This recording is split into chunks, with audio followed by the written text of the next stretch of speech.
Hi there. Welcome to New Tracks Modeling. New Tracks is an exciting new digital opportunity to obtain mentoring to help you improve your modeling. You will meet talented modelers and manufacturers from all over the world who share their model building skills and artistic advice. Improve your modeling and increase the confidence in your modeling efforts. Share your building efforts with fellow modelers and have some fun doing it.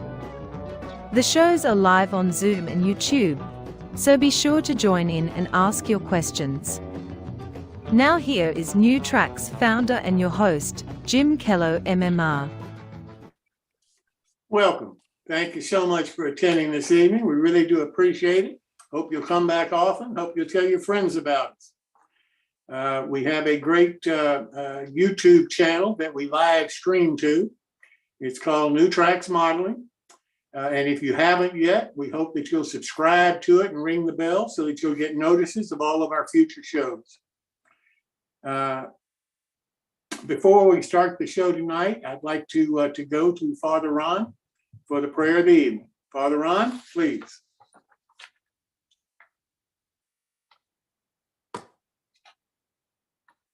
O God, as we express our creativity by creating in miniature the world around us, may we marvel at the beauty and genius which created the world and instilled in us a portion of your great knowledge and wisdom.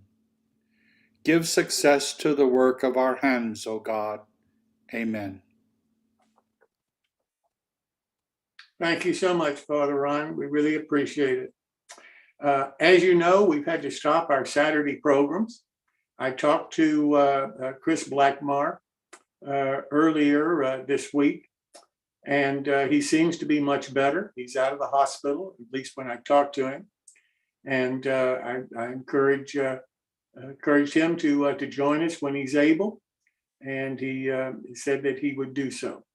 So I want to thank him again for all of the great effort that he put forth on the scratch building segments of our Saturday show.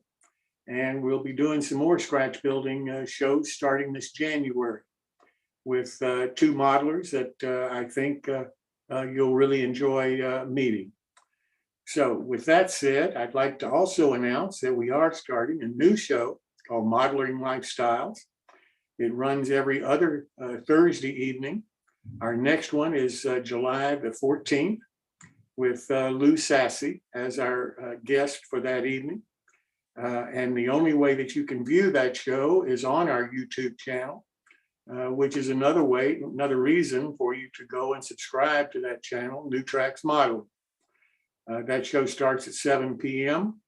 The show after that is on the 28th of July, and that features the first lady that we'll have on this series, who is Lou Sassy's wife.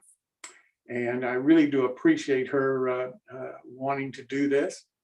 She makes some beautiful, absolutely beautiful models of one of her specialties is trees. And I think that you'll really enjoy meeting her. So with that said, we have the build-alongs, as you know, on our shows. We have one this evening. You can get all of the details on all of them through the end of this year and into January next year on our website. And our website is newtracksmodeling.com. And that has all of the My Bills and the discounts that are available and all of the information that you'll need to know about participating and when they start and what the models will be.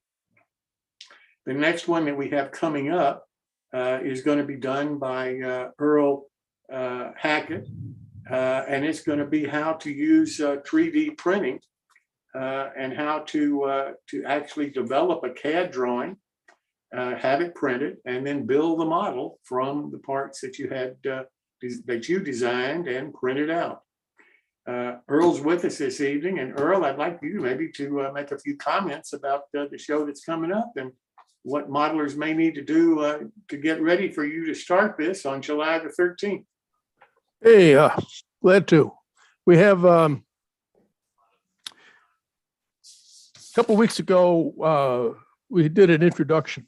In that introduction, we introduced the various pieces of software that were available and the CAD system we're going to be using, which is Onshape. There is another little piece of software called Screen Recorder Pro, which is available free from Microsoft. And you would find that very useful for recording bits of information because I'll be showing drawings first thing in the show, which will show all the dimensions of the parts that we're going to be building that day. And recording that, having that on your computer so you can reference it would be very helpful. Now, I pointed out the various tools that we're going to be using. And you should be practicing with those so you can use them. You know them like the back of your hand, because when we start building this model, I'm not going to be talking about how to use the tools. I'm going to be talking about how to build the model. And it'll be how to position parts, align parts,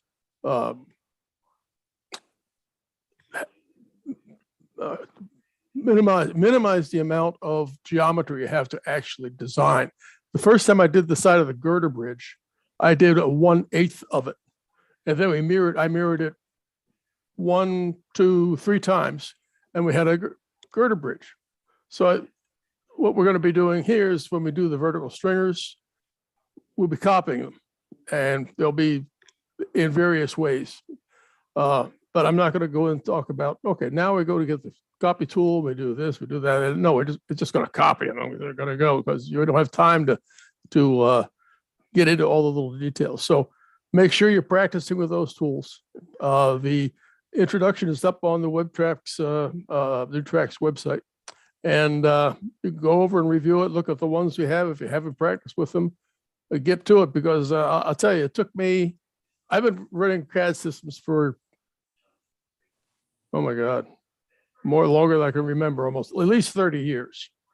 And it took me about 3 or 4 weeks before I got happy with my ability with Onshape. So you can't learn this stuff overnight. You have to practice with it and use it until it becomes almost like riding a bicycle. You ride it, you don't even think about what you're doing, you just do it. So, okay, well, that's all I got to say for tonight. Keep playing with those things, and we'll a couple of weeks we're going to be fired up, and we'll start building something. And Earl, correct me if I'm wrong, but while they're practicing with these, if they've got questions, they can still email you and absolutely practice, right? So I mean, it's not that they're on their own here. No, absolutely. In that introduction, I put up have a email, set up an email account so that people can email me if they don't have my regular email address. And I actually have had a couple of questions. So it's yeah, don't hesitate. Call me anytime. You just drop me an email. I respond very, very quickly. Well, thanks again, Earl. I really do appreciate it, and hope everybody will take Earl up on this, because I really do think that this is going to be part of the future of our hobby and model railroad modeling. And you know, if you want to build the parts like this, you're going to have to learn how to build it with using the CAD tools, or you're going to be spending an awful lot of money hiring somebody else to do the parts for you. So here's an opportunity to learn from somebody that really knows what they're doing, but it's going to take some effort on your part to get to a point where you can really benefit from Earl's experience. Well, it's and I'm learning too. I just started working on in Blender because I need trees for my new layout. And I want nice foreground detailed trees. And looks like this is going to do it. Actually 3D print the mandrel, the branch structure. That's going to be interesting. Fantastic. I'd love to see that when you get it done. Yeah, I haven't done one yet, but I'm going to give it a try. All right, good. Now, we've talked also, and Earl's going to do something else for us, because Earl volunteered to to work with Paul Egret and figure out a way where he can teach the method of actually designing your own structures using the tools that are available that you can use for free that Paul Egret's been using in his models.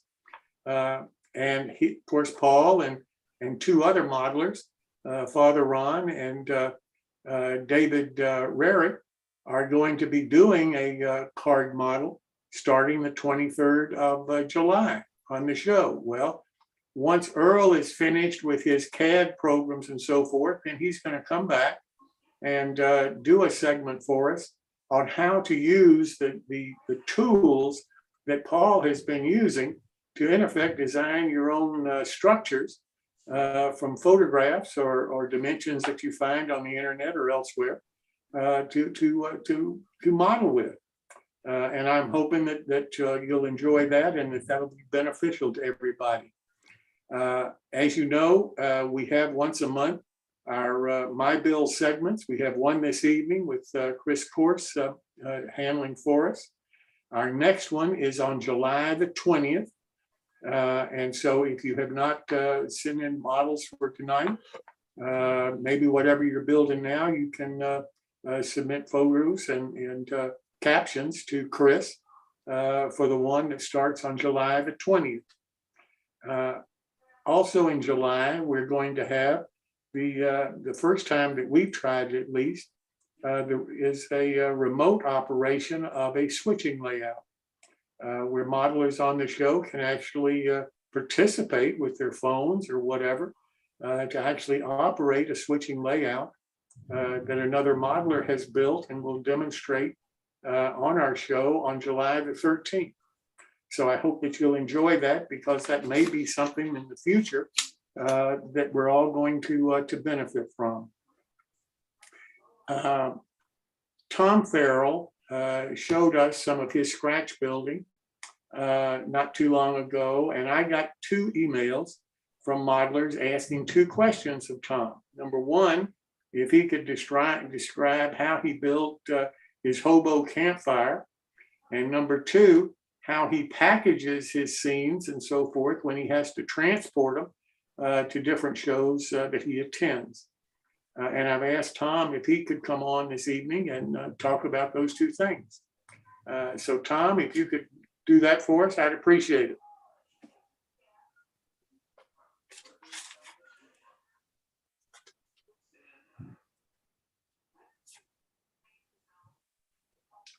Is Tom not here or muted, or Pat, do you see him on the screen? I don't see him. Okay, then he must not have been able to be here, but I'll try to get him at a future show.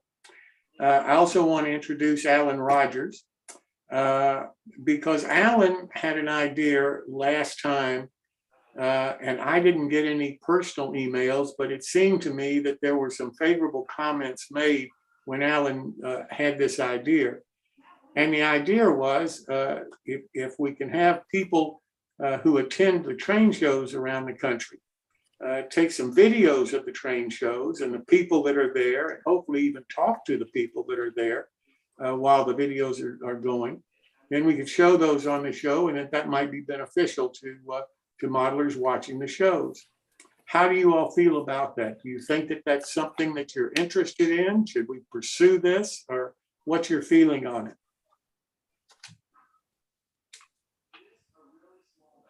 I think it would be a great idea.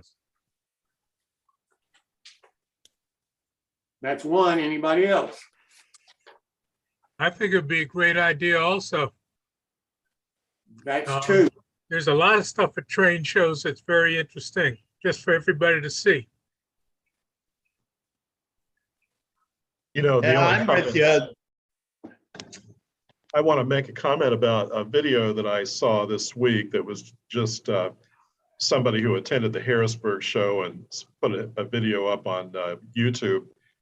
The video made it very difficult to tell who the dealers were. So I saw some really wonderful buildings and building kits, and you couldn't tell who the manufacturer was or what the website was or any of that. So My only comment is if we do those videos, it's really nice if you stop long enough and pause just to get that enough footage on that information so we know how to contact those people.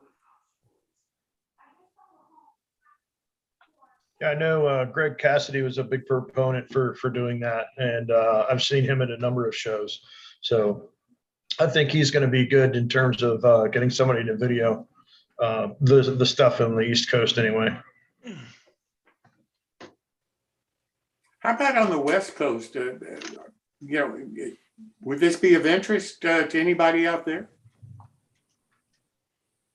Well, as far as I know, we don't have a lot of train shows out here anymore. Okay. I mean, that's probably right now, at least, other than club shows. Well, how about club shows? Yeah, and I think it's just a matter of if anyone goes to those. I know in the Bay Area here, I can catch. If I go to one, I'll do some video here in the Bay Area. But I think it really depends on where people go. We don't have a big show that gathers as many people as you have with some of them on the East Coast. Wonder why that is. I had not heard that. I just wonder why that is. I don't really know. I think it may just be density, and maybe the lack of a individual or group that pulled it together. I mean, we're still waiting to see if the great train shows will return. That's kind of been the coverage we've had out here for a number of years. Okay. I think you find a lot of them are a little shy right now going to these big shows.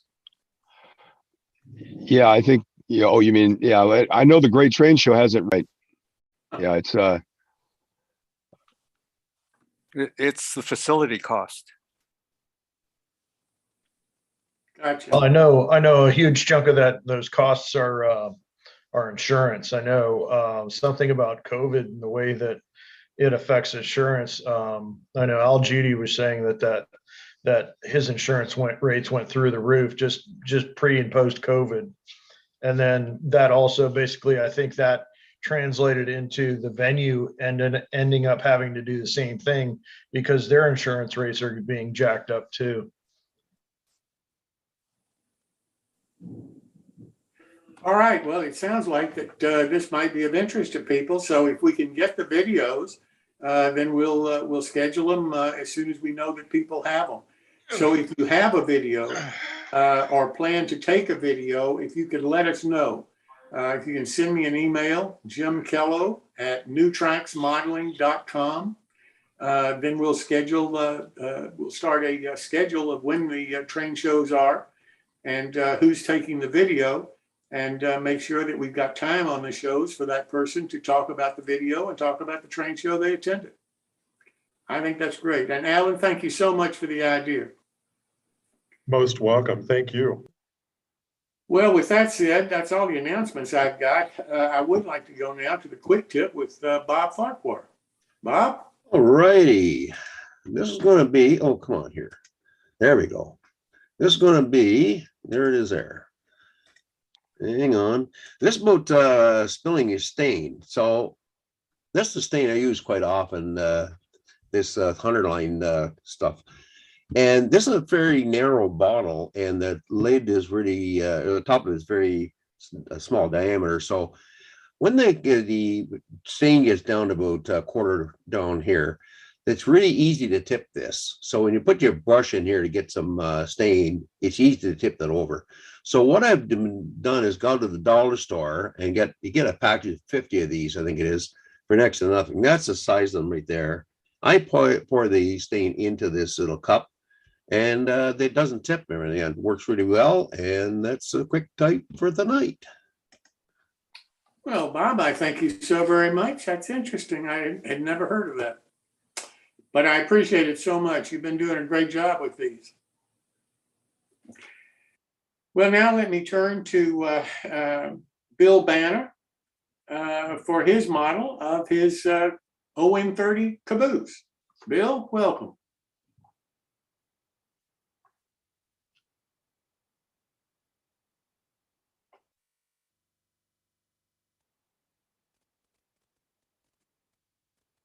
Is he here?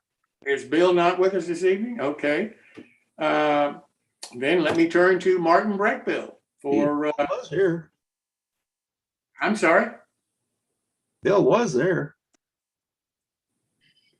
I thought he was too, but is he still there? Does anyone know?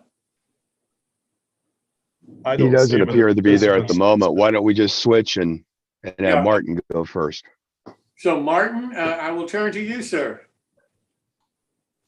Okay, I'm not here either. Ah. I'm glad somebody showed up, Martin. Yeah, many people would say. I'm not sure you really ever were, Martin. Yeah, I'm a figment of my own imagination. So let's see if we can get our screen to share.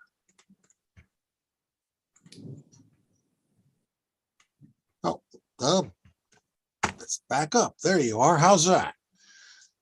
Works. Looks good at my end. I don't know about everybody else's. You're on your own for that. Okay, so it's part 2, ends and sides, and we'll touch upon that absent cupola this week.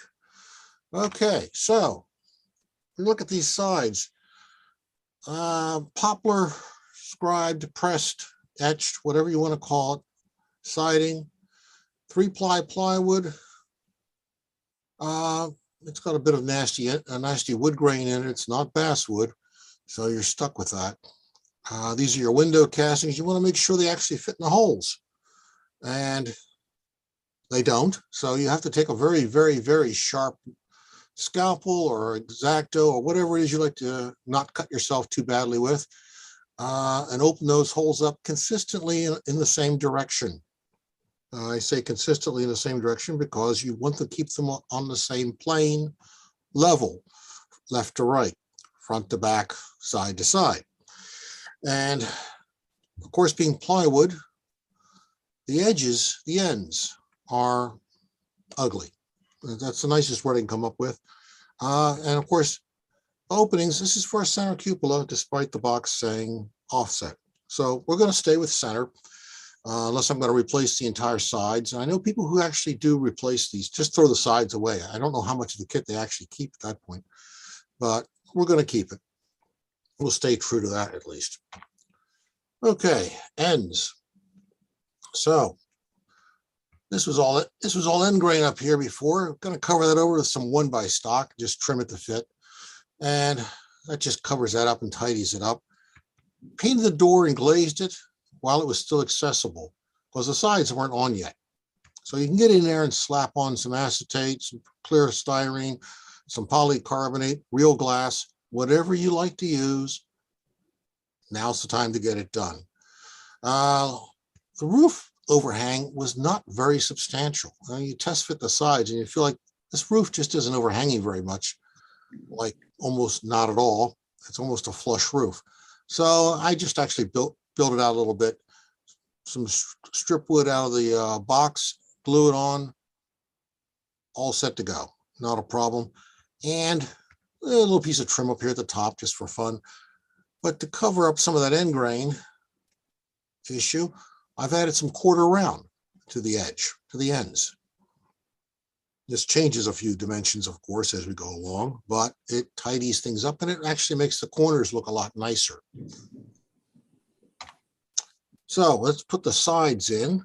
This is 16th inch quarter round. You can still buy that. I think Northeastern Scale Lumber still sells it. I think they're the only place on the planet you can still buy it, as near as I know. The last hobby shop that I was into years and years ago that actually had some, upon my leaving, had no more because I bought everything they had, thinking ahead, someday this is going to be hard to find. But you can still find it. It's out there. Like I said, Northeastern still has it. So these two pieces, these ends don't actually, the sides don't actually fit in between here anymore because we've added a little bit here. So very, very carefully sand this gently, keeping it square as best as possible until it just barely drops in between the two pieces of quarter round on the ends. And now you have a nice, tidy appearance. You don't have that ugly end grain from plywood. Okay, now I didn't open up the bags last time, all the goodies, or goodies or not so goodies. It's all a matter of perspective, of course. These grab irons over here, I don't know where they go, probably somewhere near the ends of the doors. They're hideously large. They're like 40 thousandths brass. You know, see the roof grabs for that cupola that isn't here, but they're actually pretty decent. We have a solid white metal smokestack. You just drill that out. I've forgotten what size drill, but it drills out very neatly. You drill about halfway from each side and pop it through. Just having it so you can see through it makes it a lot better. 2 of the steps, all 4 are there. No worries there. Some end beams for the end of the car. I don't know what this piece of wood was for. This is one of the end platforms. A toolbox. Okay, the toolbox is kind of rudimentary here. It's lacking the appearance of metal except on the front. So that has to be wrapped with some styrene. We'll just skin that up with some 5 thousandths or 10 thousandths styrene. Not worry about it. We got a K brake, which is a bit crude. We'll toss that in the parts bin. The brake wheels definitely are going in the parts bin. We have 2 grab irons. Aren't we lucky? 2. They gave us 2. Okay, and 2 ladders. Well, we do need the 2 ladders. And the end platform railings. These are soft brass wire. It's almost copper, it seems. They bend incredibly easy, so you really have to handle them very, very gently. They're a little bit on the large size on the wire, but they have these nice ends in them. I didn't want to throw them away and have to remake them. We'll muddle through with them no matter what. There's the other 2 steps. There's the other end platform piece. You can barely see the scribing in it. It's kind of vague. The side windows, painted those now and then glazed them. Might as well just get ahead of this curve. Now they're glazed. Set them aside. Forget about them. Don't lose them. Put them in the Pyrex Petri glass dish after you flip it back over. Set it aside. You'll come back to them later. Oh, and we've got the ubiquitous pile of little itty bitty nails. Okay, so I don't throw these away. They actually go into a 25 milliliter scintillation vial and get tossed up on the shelf in the parts cabinet in my shop, because every now and then you need a tiny little wire nail or a box nail of some sort. And it's always handy to have it, particularly when your wife says, honey, can you fix this? And you say, I have just the right nail for the job. Actually, I have 50 or 60 of them and probably 10 or 20 vials. So I'm probably not going to run out anytime soon. But they are useful. So don't throw them away. Okay, so we go to the end. So we've got grabs on the ends and on the side started. It's 25 thousandths phosphor bronze wire. I buy this from Tishi. It's lovely stuff, bends nicely. Sometimes a little resistance to taking paint, but 2 coats later, it's not complaining to you too badly. The fun part was putting in these steps. I hadn't looked at them very carefully, but they're not square. There's actually a bevel here. So you have to cut a mortise into this floor that's not straight, which is a lot of fun. Scalpel and saw and small chisels and things of that nature. But, you know, you dig out, cut a wedge-shaped space, and then they fit in, and then they sit flush with the top, with the platform piece. And they're mounted with goo and a little bit of CA, and aren't coming back off anytime soon. You have to file these a little bit. They're a little bit rough, but they're not bad. Okay. The rest of the end. So we've got the end beam on. We've got a ladder with a little bit of extra block to space it out. One of the 2 grab irons. And the railings are in place.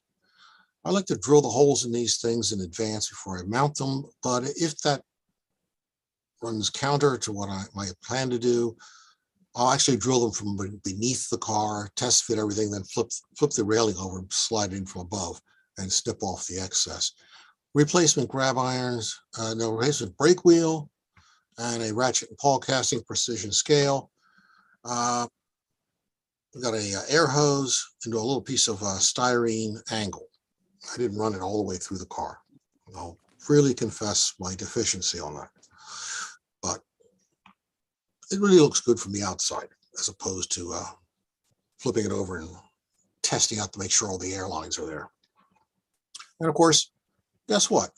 There's 4 of those pesky little tiny nails. I kept them and used them.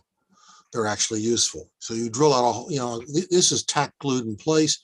Then I come back with a drill bit in the battery powered Dremel, drill them out, drop the nail in with a drop of CA on the nail, slide it right in with a little bit of friction.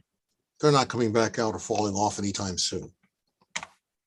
Okay, I've neglected mentioning the erstwhile missing, absent, lacking cupola. So what about it? Well, guess what? I think a couple of months ago, weeks ago, I don't remember what it was, I gave a little talk about resin casting, and it turns out I have a bad habit of all these old kits of capturing parts in resin or in molds, RTV molds, and putting them on the shelf and figuring I might need one of these someday. So turns out I need one for this car. And I actually had 2 different types with a fairly steep curve and a fairly shallow curve at the base.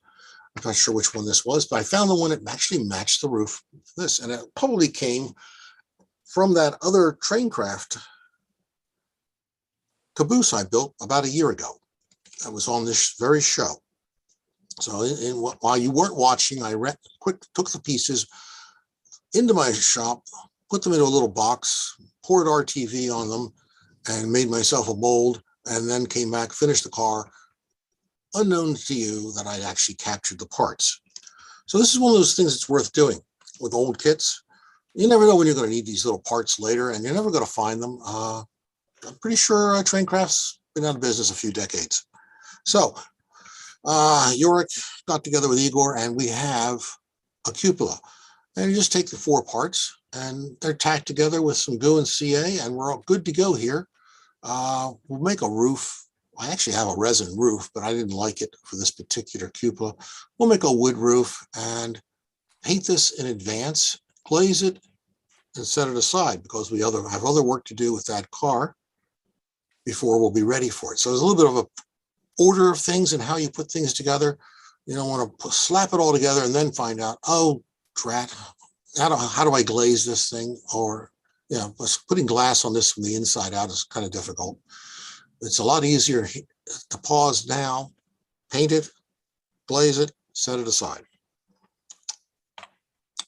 And that's what we're going to be doing next week, probably, because it seems that we've run out of slides for now. So we're stopping here. And then we're going to pose the other question. So where do I get trucks for a 4-wheel bobber in O-scale? And yes, where do they come from? Well, as I say, the stork is not involved. And you'll have to have that talk with the birds, bees, and the stork later, probably next week. And I'll stop here for questions. Anybody still there? Anybody have any questions for Martin? Well, once again, Martin, you've done a splendid job. Well, trivia question, Martin. A trivia.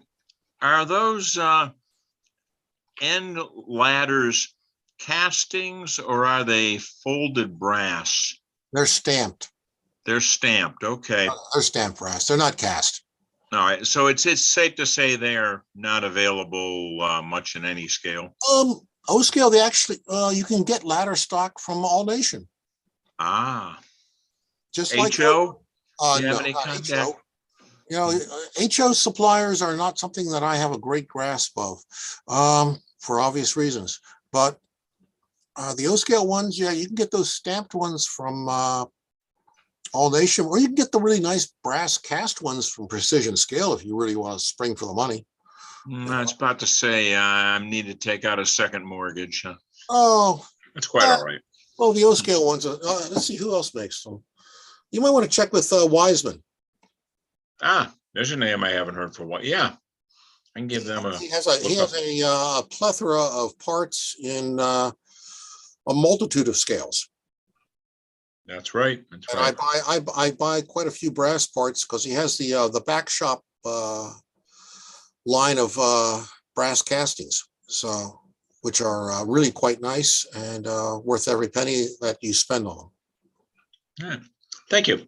Yep. Anybody else?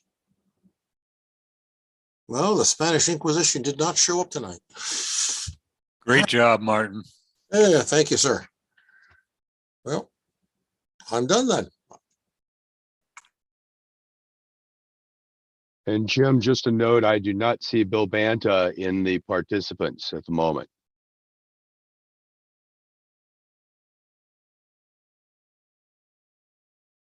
He's not here either then. I was going to say, I don't think you see No, Jim.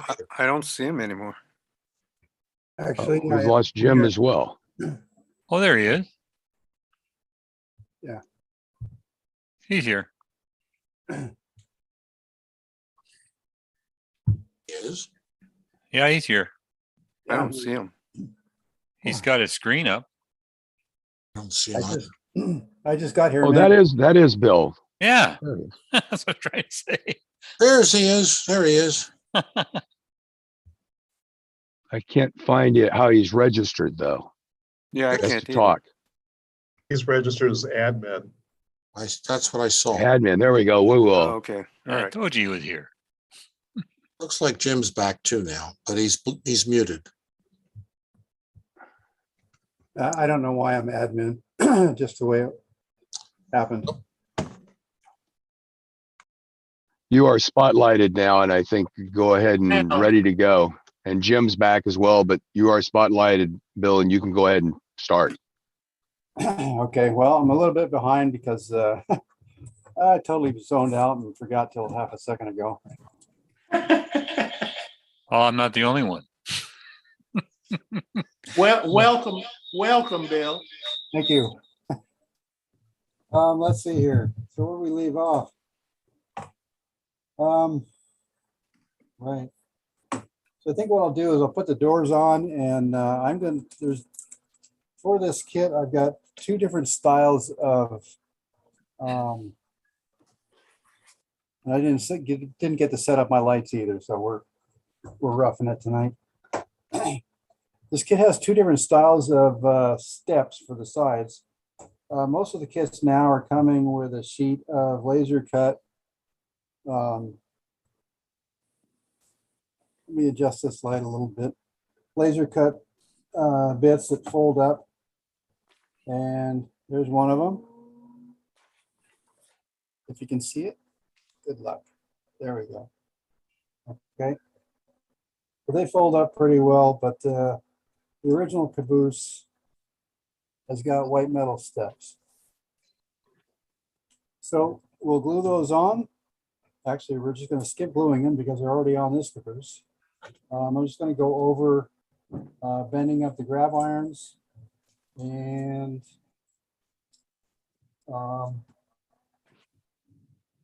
put the roof on.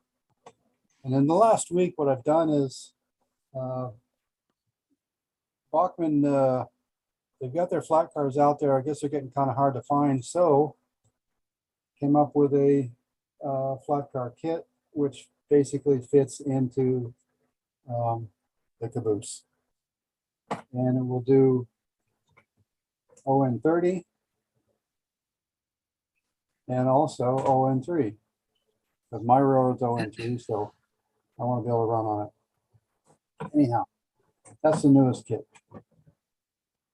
So bending up the grab irons, there is a fixture for doing so. And you can do the side grab iron, which is a swoopy thing right there, right in here. And then for the end grabs, there's just a template here just for bending that up.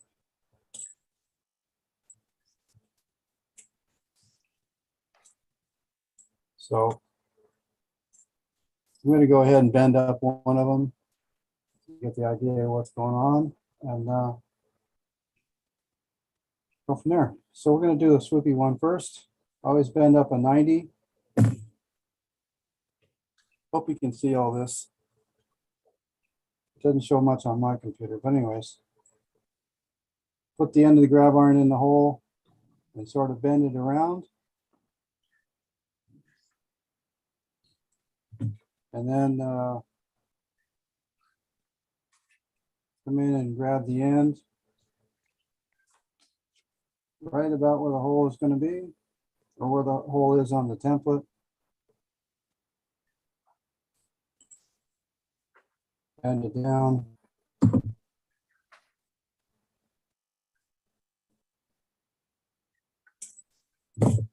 Then we'll add a little bit more curve to this to get it to match the template.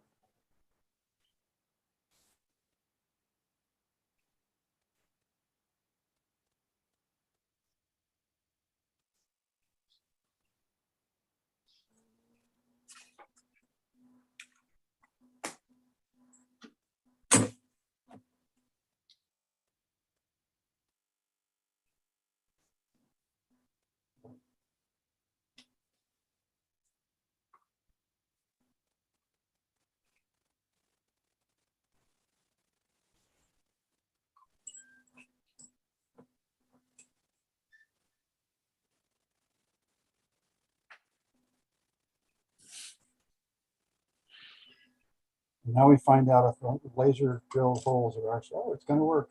Okay. I'll put it in with my tweezer and just kind of space it with the thickness of the tweeze. And there you go. Do 3 more of those.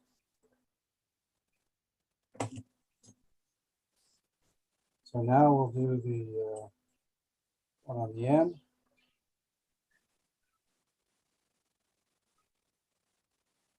Bill, is there anything else beside what you showed that has to be done for the ON3 versus the ON30?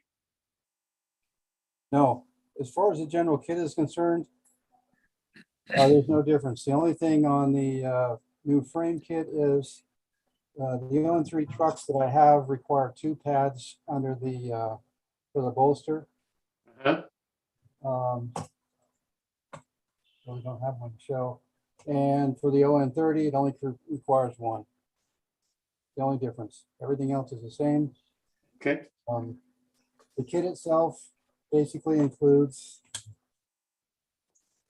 let's see here, a subframe, a frame, queen's post, and some pads, and a couple pieces of brass wire. There's no underbody included, no brake rigging or anything. It's just intended to quickly get you on the rail without having to find some flat cars. Gotcha. Gotcha. So we'll bend one of these up.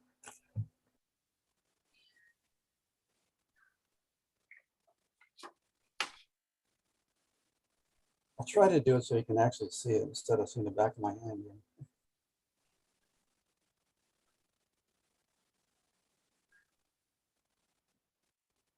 Bill, is this basically how all of your ON30 kits work? They work off of a flat car base? Yes.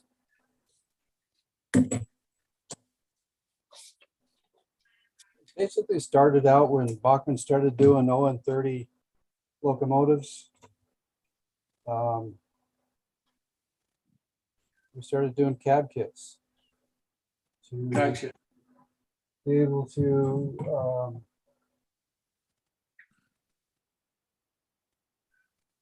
change the look of the locomotive without a whole lot of trouble. And so then I did a box car and a tool car, and they came out with the 18-foot cars. So then I just followed up with a couple more. Gotcha.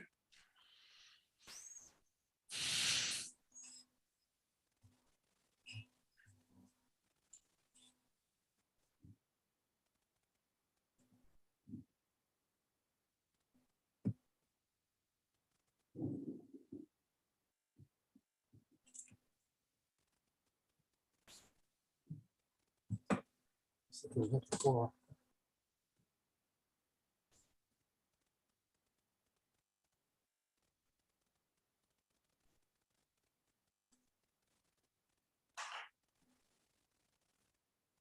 Right. I always do when I make up these grabs and so forth. I always make them too long so they stick right onto the floor. I don't know if you can see that in there, but basically they're coming through, and I'll add some super glue to the backside here and then trim off the ends once it sets up. Good. I'm not going to do it here because I took my super glue to another project and it's still over there.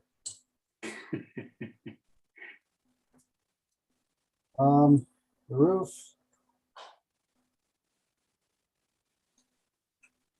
Included in practically all of our kits to represent tar paper roofing is a product called Silk Span. If you ever built any model airplane, especially the early ones, this is basically the wing covering and sometimes the body covering material that gets used in it. Yeah. I've been using this stuff forever for tar paper. I have never thought about using that.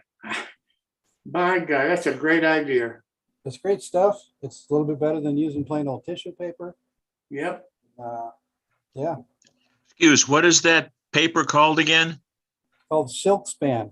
Silk Span. It's a model airplane product. Yeah. It's great. Used to build stick airplanes, remember? Yeah, the old stick airplanes from Gullos, people like that. Yeah. Yeah. Oh, that was great stuff.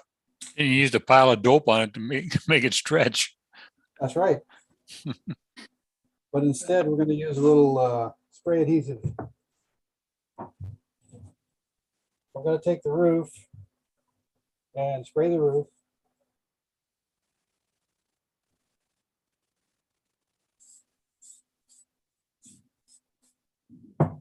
Basically, just like I did the sides. And, you know, you ought to theoretically cut it into strips and lay it across, but I don't like doing roofing. So I'm just going to lay it just like that. And once it's set a bit, take a fresh blade.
What made you think of that, Bill? The Silk Span? Yeah. One of the predecessors, company called Building and Structure Company that we bought out, 98 or so, was using it. I'll be darned. And I've just been able to keep finding it. I have to go through model airplane distributor Yep. to get it. But Yep. they've got plenty of stock, so I see it cuts very easily too. it cuts real nice. And when you paint it, it looks great. What I'll do at this point is let that set and then come back with some flat black and just shoot it to the black and then weather it up with some chalks. So that was quick and easy. I don't know what else I can add to it. I'm not great at telling stories, so I don't have to be too boring with it, but I pretty much finished as a kit once you get the grab irons on. Yeah, okay. We gotta put the doors in too, right?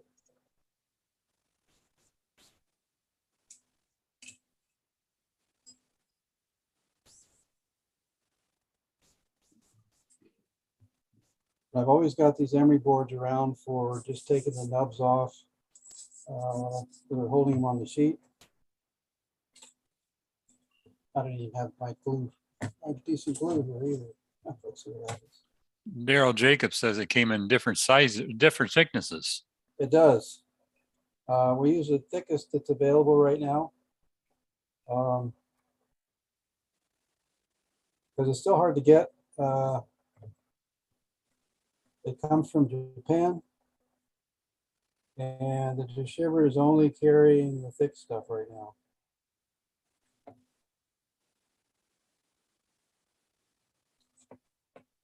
But I only order it probably once a year, once every other year, because I usually order a fair quantity so that, you know, they're happy getting a decent sized order and I'm not going to run out for a while. Yeah. Distributors don't like, what? Used to use tissue paper before that stuff came out. Yeah.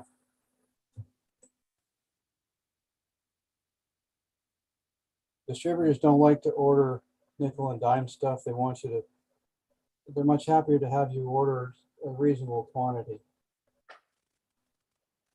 And they always seem to be willing to work with me when I do that, so. Right, so there's the doors. There's the roof. And we'll set it, I'm putting couplers on here yet. Again, this is just a real basic frame just to go with these cars. You can add all kinds of underbody detail if you want to. Yeah. This is on the ON3 frame. And it does sit a little bit higher than the ON30. I'm sure it's nicely blacked out. How's that? That's better. Yeah. So, yeah, if you got any questions, let me know. Anybody have any questions for Bill? Bill, this is Jeff Jordan. What are you doing about coupler height? You know, the Bachmann ON30s, actually, the coupler height is at the HO height, and the ON3s actually are at a more prototypical height. Right. The ON3 frame is lifted enough to where when you put the ON3 couplers in, they should be just about right. The HO height and the ON3. If you see here, this is the HO height for the ON30. And then this buffer block is quite a bit higher. So you put your ON3 coupler in there.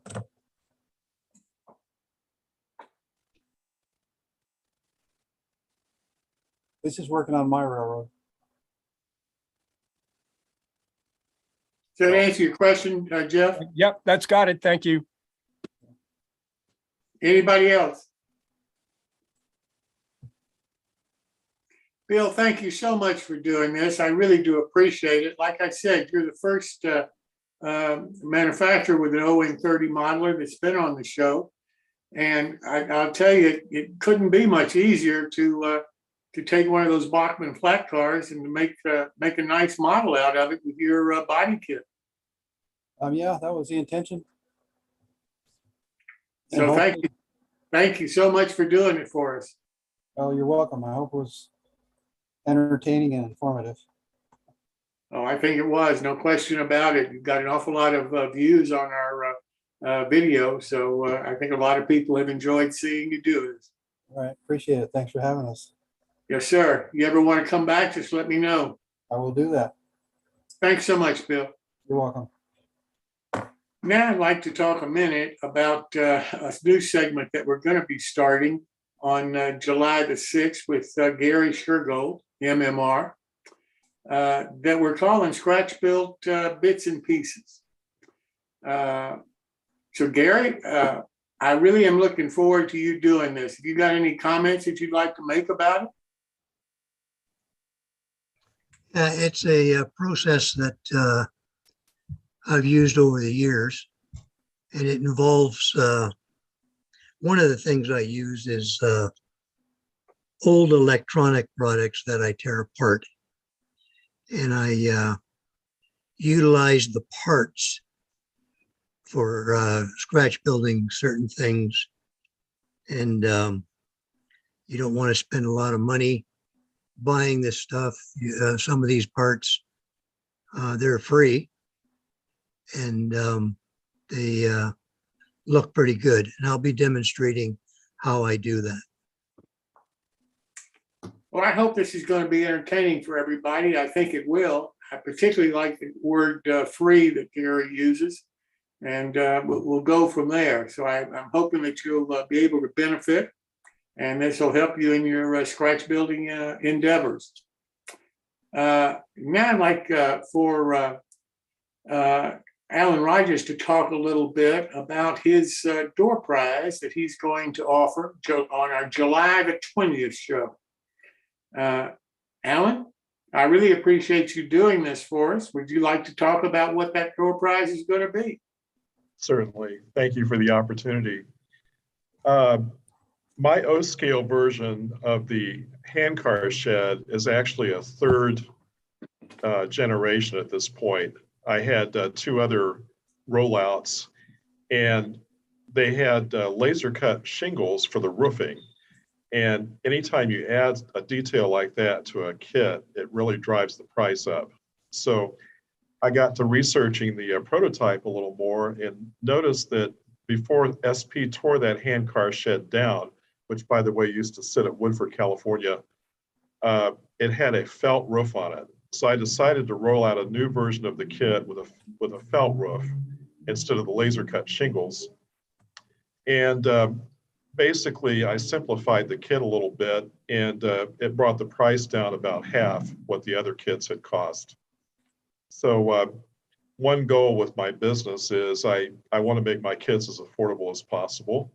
And so the current version of that kit, which by the way is now available in O scale, S scale, and HO scale, does not have any detail parts. So I include all of the wood for the fascia boards, the roofing, the walls, and the floor, and the doors, and that's it. And you guys add the rest. So I wanted to offer a door prize, and whoever the winner is can decide which scale they would like, whether it's O, S, or HO scale. So whoever is the winner, I'd like you just to somehow convey to me your email address and the scale you would like, and then we can arrange for me shipping to you. So by the way, there'll be no charge for shipping, of course. So happy to do this, and I hope whoever wins, I hope you enjoy it very much. Thank you. Well, we really appreciate you doing this. Again, this will be on our show July the 20th. You have to be present to win. And we'll be giving more information about it in future shows. But I did want you to be aware of this so you can try to make your plans to be with us on the July the 20th show. Thanks again, Alan. It's awfully nice of you. Thank you. Well, now I'd like to turn to our regular feature of the evening, which is the My Bill segment. And if we could, Pat, if we could run Dan Darty's video for us, who is the sponsor for this segment.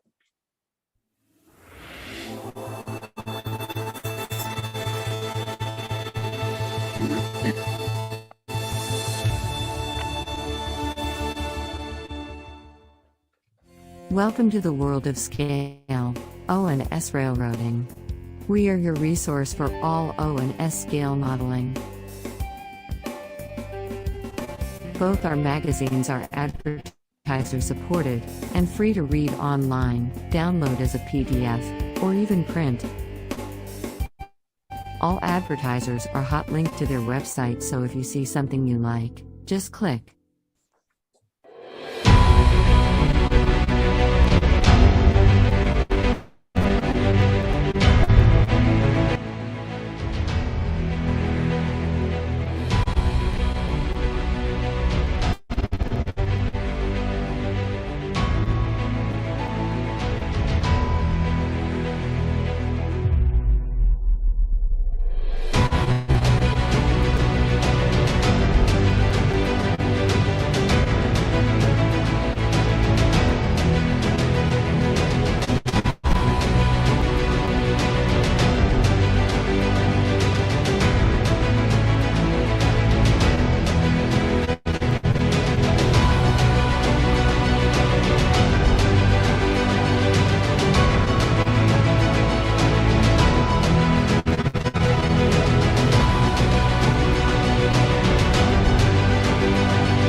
please check out our websites for the current issues.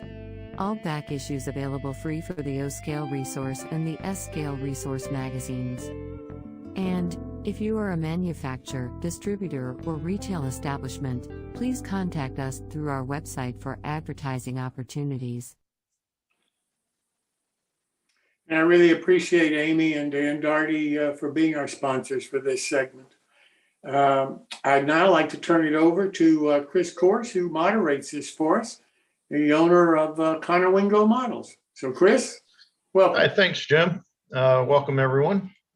And we'll go ahead and get moving on to the PowerPoint. Tonight, of course, tonight is June 29th. The next Mind Build is July 20th. And it's, of course, featuring you. So if you have any slides to share with us, or photos to share with us, rather, drop me an email at railrunner130@hotmail.com, and we'll be sure to put you in there. All right, I'm your host, Chris Course, and I'm actually going to share something tonight, something I've been working on for a little while now. It's kind of been on the back burner since I first came up with it, but I'm going to bring it forth tonight and show you guys for the first time. And this is actually what is called a truckable push boat. And it's something I stumbled upon probably about 10 minutes from the house. And I wasn't sure what it was until I started doing some research and figured it out. So you see the upper left corner there is some of the pictures that I used to design this little boat. And the first draft is in the bottom right corner there. We're working on getting the front of the pilot house done, and I think this is going to be a neat little kit. And as you see in the picture in the upper left, it looks like it's sitting on top of a lowboy. It's been sitting on top of a lowboy for a long time because those tires are flat, and the whole thing is sitting on the ground. But what I'm looking to do is we're going to put it on a depressed center flat car that we're going to put together. I did design version 1 of that, and it's just very flimsy, so I've got to go back to the drawing board on that. But in doing this, I came upon some, had to do some research on it. And near as I can figure, these are two similar boats that I found on the internet. And the one on the right is was built in 1948. And I believe it was built by the same company that built these two, just because they look very similar. And the two above were built by the U.S. Engineers Boatyard in Jessenade, Missouri. And I was trying to figure out what the writing was on the side of the boat. At first, I thought it was Duke of something or other. I couldn't make any sense out of it until I figured out it looks like it's Corps of Engineers is what it really says. Because if you look at it, you can kind of make out the Duke of, and then I couldn't figure out I could tell there was a bunch of E's in there, but that was about it. So I was kind of hoping it would be a nice little named after a river or something that it would have been in, but no such luck. What's it used for, Chris? It was used at one point to push around barges. Ah, okay. And near as I can figure, it was used mainly in like river type applications. Being where we are, I imagine it was probably used to push barges up and down the Chesapeake. Gotcha. And it's truckable, so basically you bring it over to an area, you hoist it up with a crane, and you drop it on a truck and then move it to somewhere else. Gotcha. That's neat. Yeah, the two above, I believe, are newer than the push boat that I've found, because they're listed as having twin screws, whereas the one that I've been working on only has a single screw. So I'm thinking it might be early in the war or maybe even pre-war. Yeah. The one on the left has a smaller bottom to the hull, hasn't it? Yeah, and in fact, if you look at this one, it does look significantly different. Mm-hmm. you can see the family resemblance, but it's not the same. What are the yellow circles? Those that's part of the mystery. That's what I'm trying to figure out is why in the world does if you notice the circles go around some poles. I'm not quite sure what the purpose of those poles was, because of the push boats that I found, I don't see any use for those at all. Maybe they hung flags on them. That's a possibility. You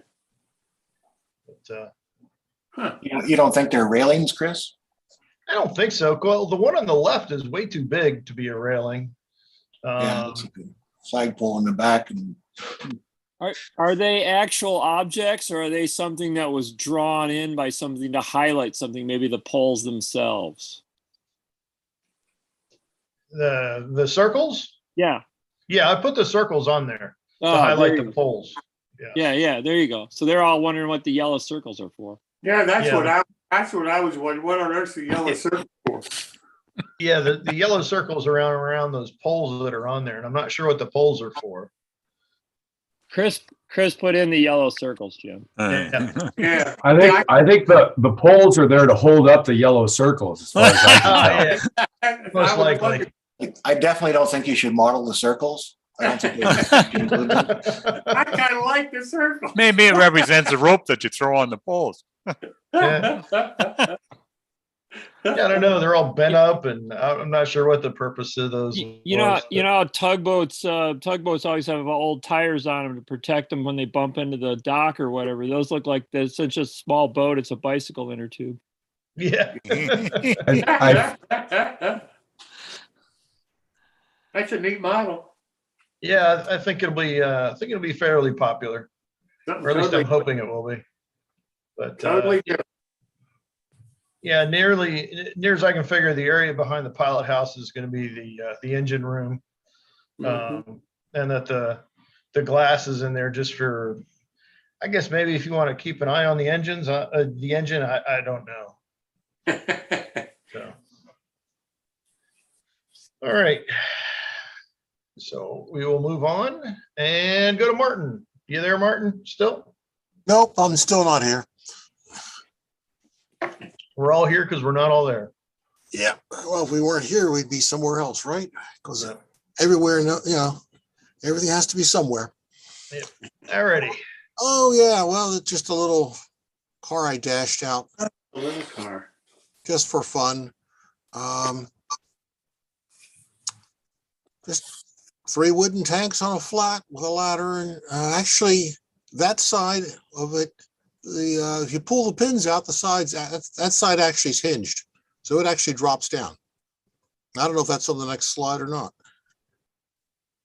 No, it's the other side. Well, the other side's boring, but this was fun to put together because there's a taper in that, and I made an inner cylinder sort of to put boards around it, and they're all beveled and they're tapered because it's because of that cone-like structure.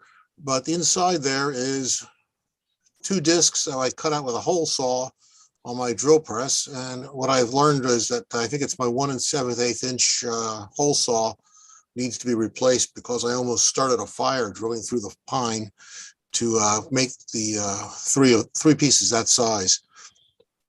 But the nice thing about doing it with this hole saw, of course, is you've got a hole in the middle, so that everything aligns nicely. You just run a piece of dowel through the top and the bottom. It's connected. A little bit of glue, and everything holds together. And then you just wrap around it with strip wood. I think that's varying 3x stock of all different sizes. And it's one of those.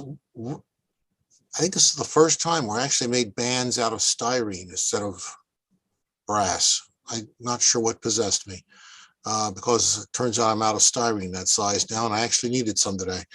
But brass is actually what I usually use, and I usually make them to fit the actual barrel so they're pressure fitted on.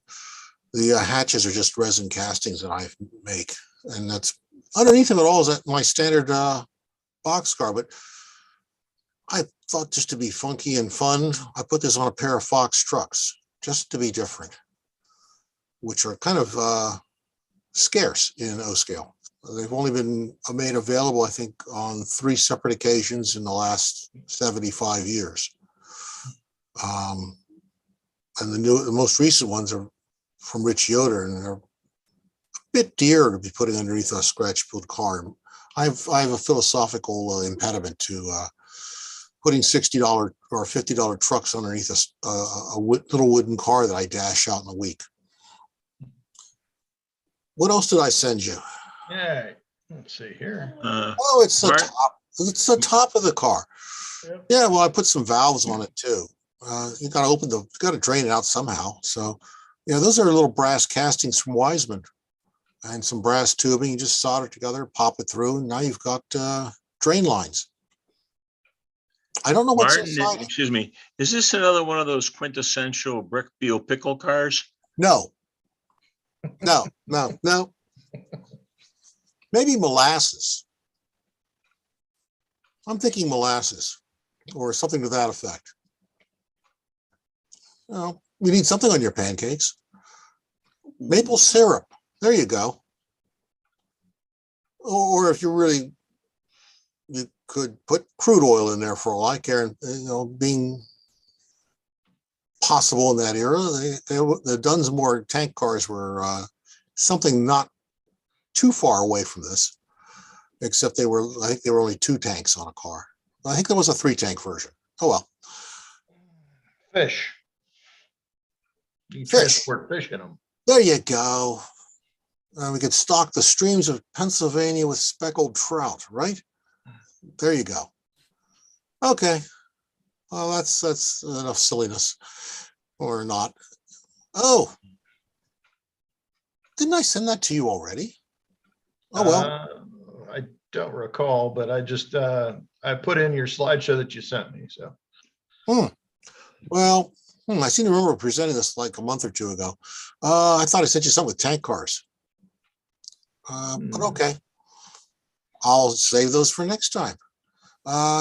This is just something I saw a picture of something like this, and I thought I could use a little tiny 2-door baggage car RPO thing. And this is all scratch built board by board, scribe siding, leftover bits and pieces from Grant Line and some castings from all over. You build a label kit, you can build something like this.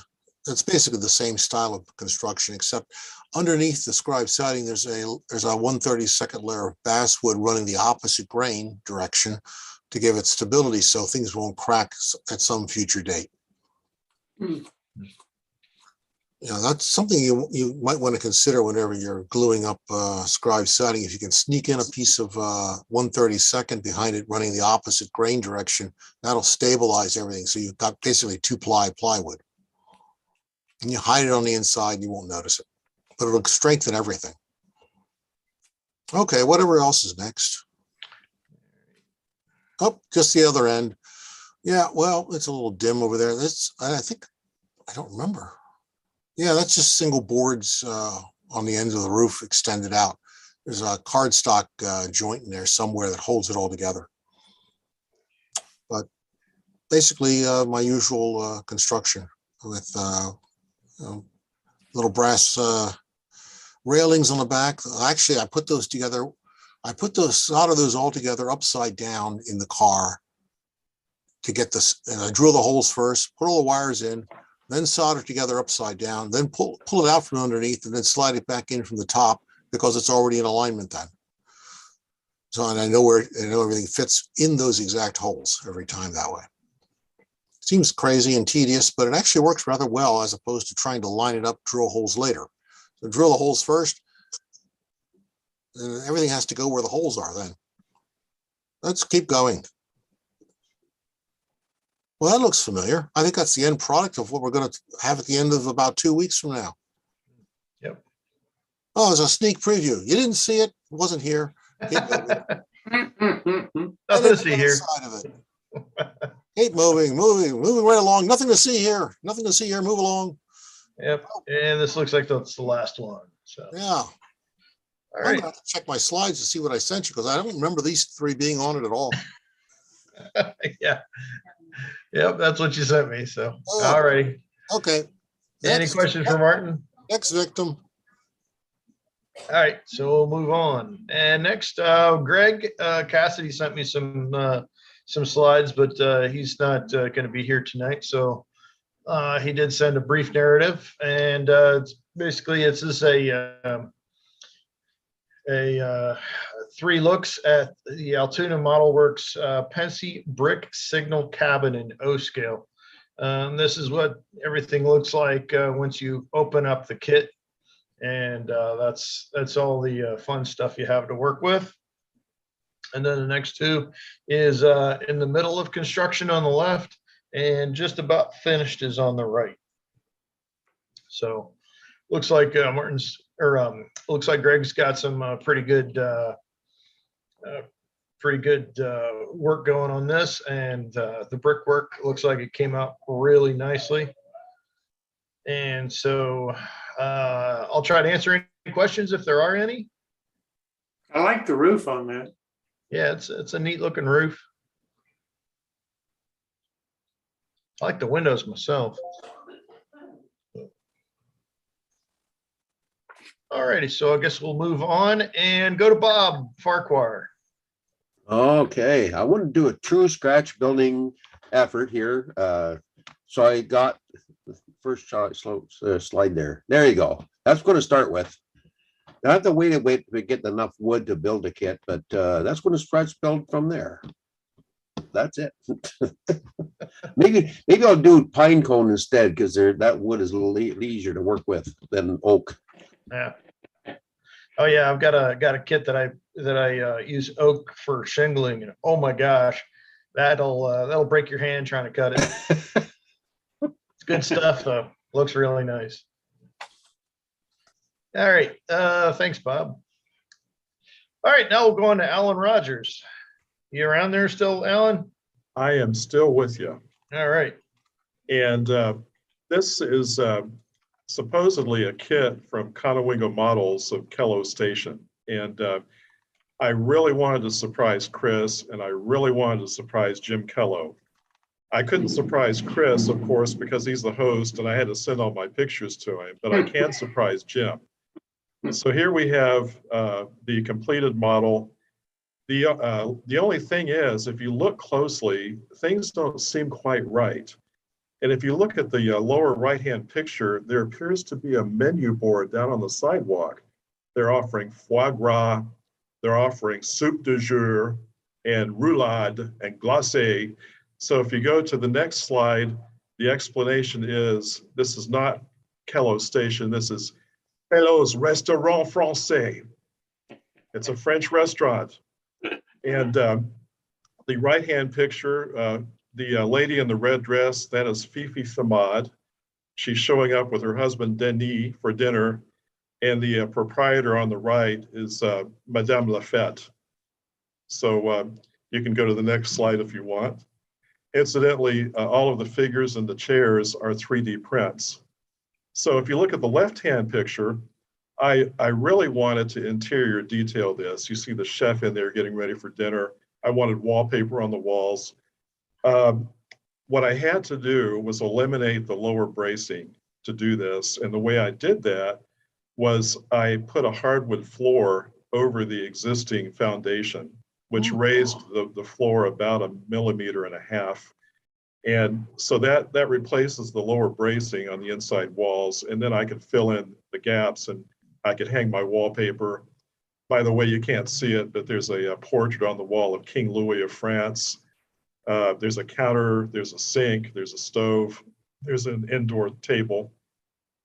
So as you look towards the right now, it's starting to be dusk and the lights are coming on. So you can keep on rolling it, Chris, if you'd like. And we're gonna see some nighttime pictures, and you can just keep on rolling it here if you want to. So I believe that's the last slide. No, it's not. There's another one. Yep. But yeah, this one's actually, the one on the right is welcome. It's nous vous souhaitons la bienvenue. That means we welcome you. And there's a problem when someone is a parish organist like me and a model railroader. Sometimes you get a collision of two worlds. And I'm a little bit crazy, but about 30 years ago, the organist of Notre Dame in Paris was in Bakersfield to do a concert. And he didn't speak English and he was blind. And we went to a Basque restaurant where all the food was served family style. And I had to sit next to the gentleman and explain what was on each plate and ask if he wanted some in French.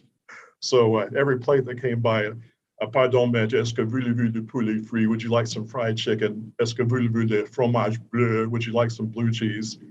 So anyway, I wanted to say, Chris, that this has been such a fun kit to build. And the problem when you go into business with this sort of thing, you know, I'm constantly building presentation models and I'm doing trial runs of stuff that goes to the fire pit because the slots and tabs weren't quite right. And this is the first kit that I've got to sit down in a long time and have fun with, right? It was just a total pastime. And thank you for doing a fine kit. So that's that. Yeah, thanks for taking this on and doing something really cool with it. That's what I like to see happen with these kits is when I see a kit that I put out and somebody does something really off the wall with it, that I find that to be really cool. So I think that's just outstanding, Alan. That is so creative. Just congrats on that. Thank you. Merci beaucoup, Alan. Oh, merci, monsieur. I love the paint job on the roof too, by the way. Yeah. Let me say something about the roof. You know, Chris was very apologetic about the roofing material not having adhesive. And this was the first kit I'd ever assembled with that type of roofing. And I'll tell you, it was really nice because you can paint it.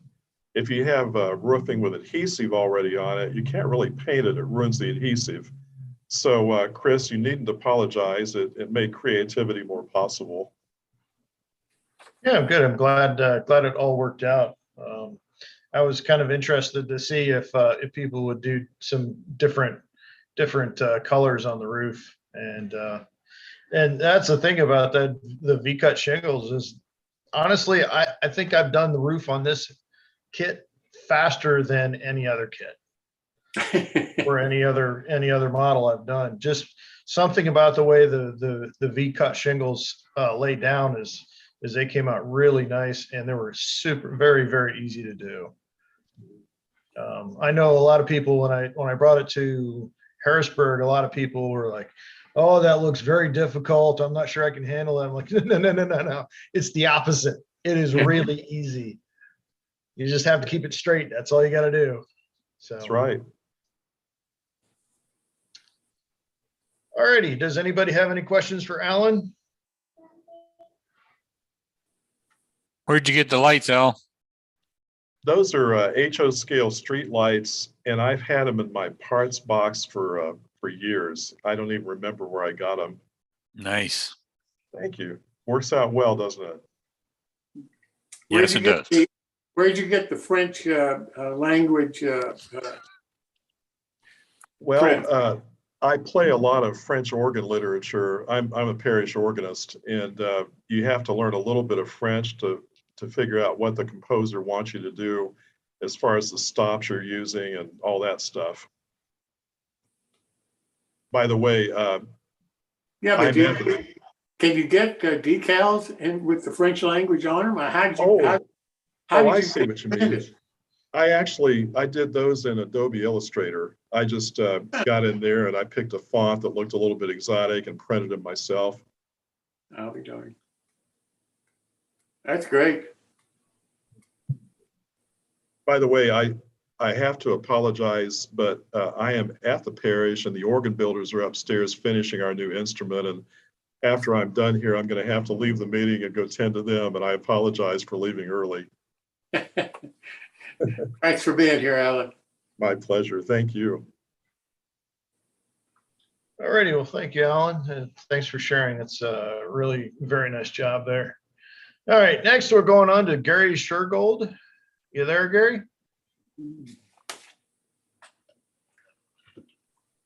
I'm here. Ah, there we go. All right.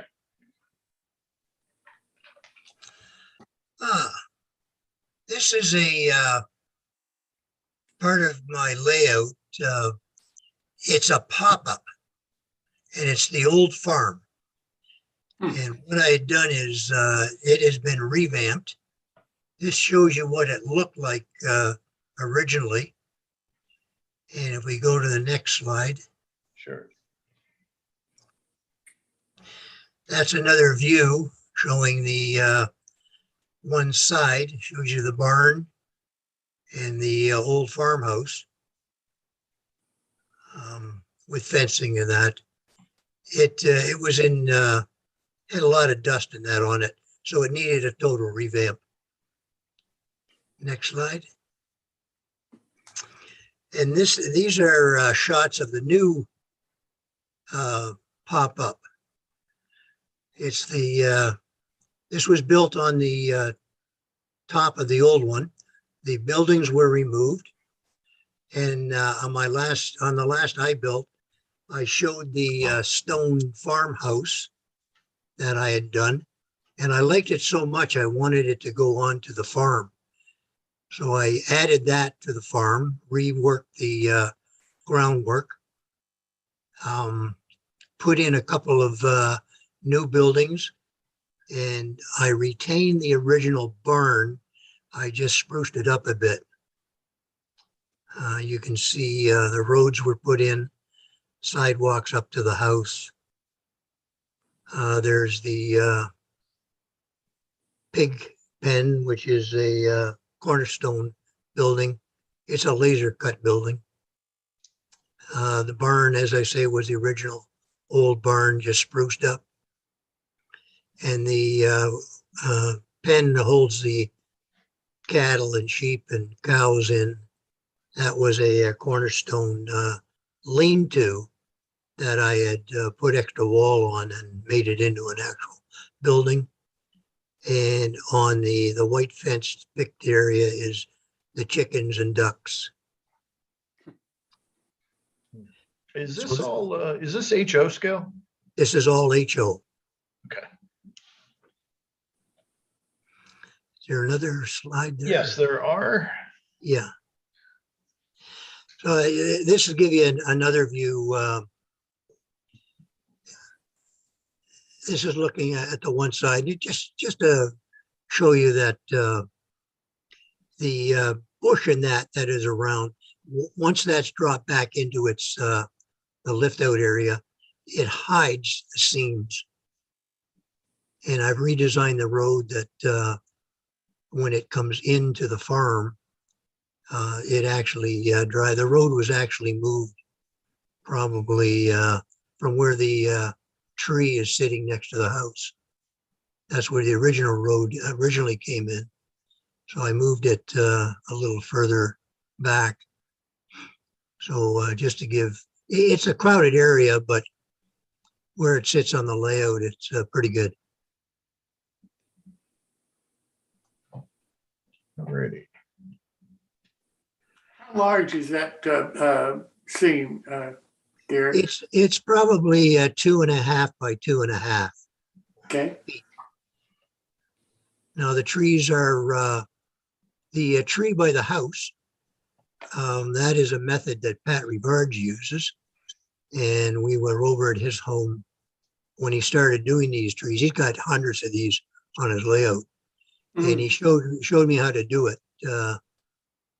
He's got hundreds. I've got about maybe 3 of them. They do take a while to build, and the other trees are trees I make out of sepia and blend them together and try to make like an oak tree out of them. What is sepia? Devil's brush. It's a weed, and it grows in your like I grow it year round in our gardens. And in the fall, it'll turn brown, and it's got a beautiful foliage on the top, which I harvest in the spring. And I just collect them and put them in a box. And then when I start building trees, I spend a day or 2 days putting them together. Is that not sedum, Gary? Sedum. Yeah, I'm Yeah. sorry. Sedum. Sorry. I used the wrong name. You spray paint them? What? I mean, Yeah, they're, what I do is I take 2 or 3 of them and bunch them together to make a round top tree.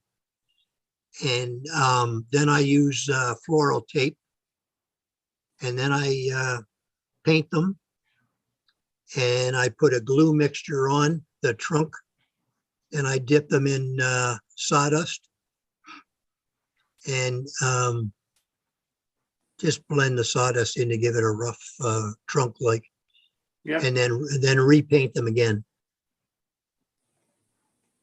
I'll be darned. And they're free.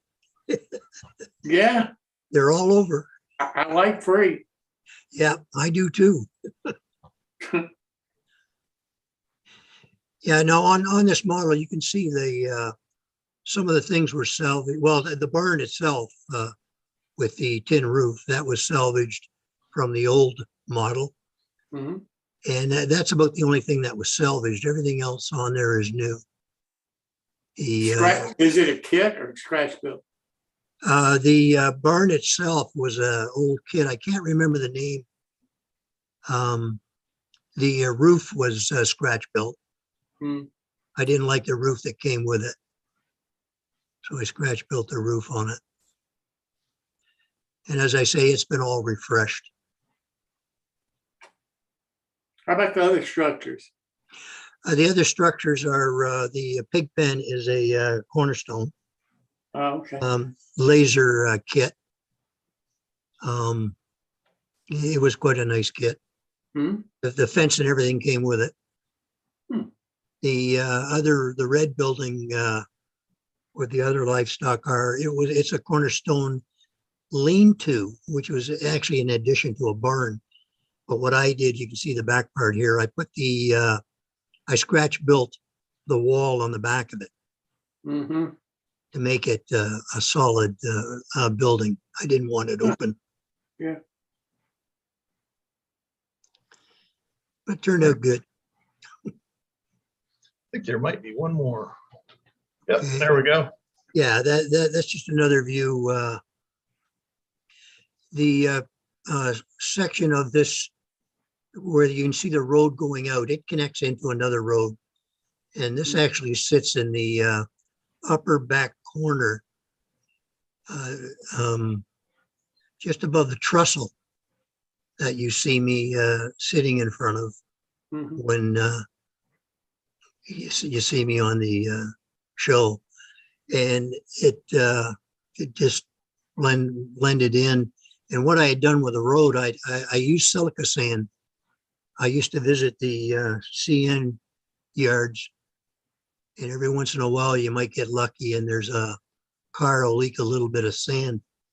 So I just go up there and grab a bunch of pails, fill it, and bring it home. I probably had it for about 20 years now. Another free. A freebie. Freebie, yeah. Yeah, I laid it down and glued, white glue. And then I took chalk pastels and put them on the road just to give it a dirty, weathered, well-used road look. Gary, is this how you build your model railroad? I mean, you build scenes separate and then just drop them in? No, I build buildings, and then what I do is I work the scenery around the buildings. Gotcha. This is one of on my layout. My layout is 14 wide by 22 long. It's in a room that's 14 by 30. Mm-hmm. And this is one of 2 pop outs. that Gotcha. I have a double wishbone, Mhm. one on top of the other. Mhm. This is at the front end of the layout. And at the back end of the layout where the mountains are, I have another pop out. Very And, nice. yeah, right now I'm just in the midst of refurbishing the layout. Over the years, a lot of dust has settled in. Some of the old techniques that I use, the zip texturing that, are way out of date. And now I'm using the ground foams and sawdust and things like that to spruce things up. Gotcha. Well, very nice. A lot of detail in a small area. So hopefully maybe you can come back and show us some more of your layout at some point. That'd be Yeah, great. I was hoping to, Jim had asked me, once I get things a little cleaned up, I'm gonna maybe do a video and be able to show the layout. All So right. we'll work on that for the future. Okay. So are there any questions for Gary? Okay, I guess not. And I think that was it. There we go. So the next My Build is July 20th. And of course it's featuring you, and there's my email on there. So email me your pictures and we'll get you set up to participate. So thanks for everybody that shared stuff tonight, and hopefully we can do this again next month. So back over to you, Jim. That's fantastic. And Chris, if you can send me the information I need, then I'll get it in the next article, and everybody will get it published too. So thanks so very much, everybody. I really do appreciate you participating and sharing your modeling with us. Well, that is our show for this evening. I hope you've enjoyed it. Most importantly, I hope you learned something. I do hope that you'll subscribe to our YouTube channel, New Tracks Modeling, and ring the bell so that you'll get notices of all our future shows. And if you'd like to join us live on Zoom, I hope you'll subscribe to our website, newtracksmodeling.com, and you'll receive an email with the login for our future Zoom shows. So thank you so much again for being here this evening. Tell your friends about us, and happy modeling until next time. And now we will go to what is called the after show. Again, I apologize. Clark Kooning, MMR, is out fishing again and getting a suntan. So he's not with us this evening. So I will open it up for any comments or suggestions or ideas or whatever anybody would like to talk about. So who'd like to go first? Don't everybody start at once. One of the questions Clark always answers, do we have anybody that's new, that's never been here before?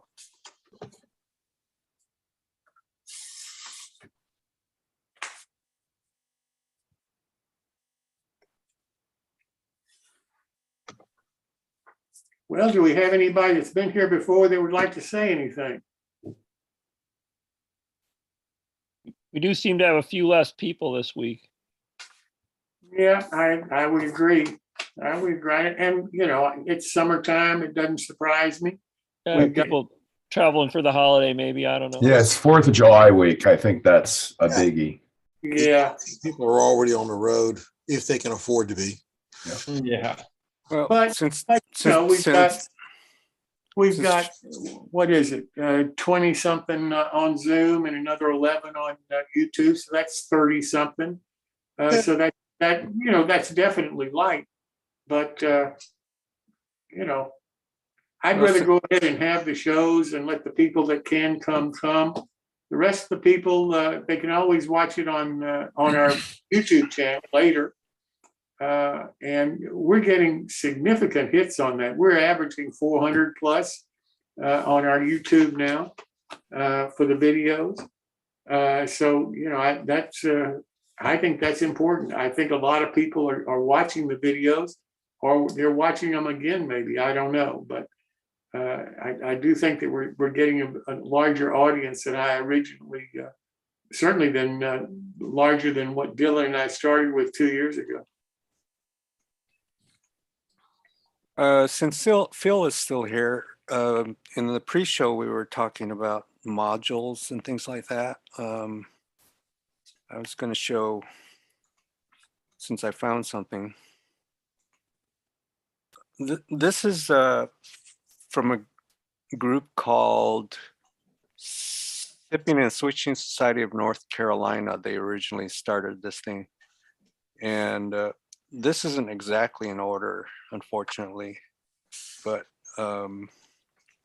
what they do is, now that I've messed this up, let's see, what they do is they build this thing called a waffle base or whatever.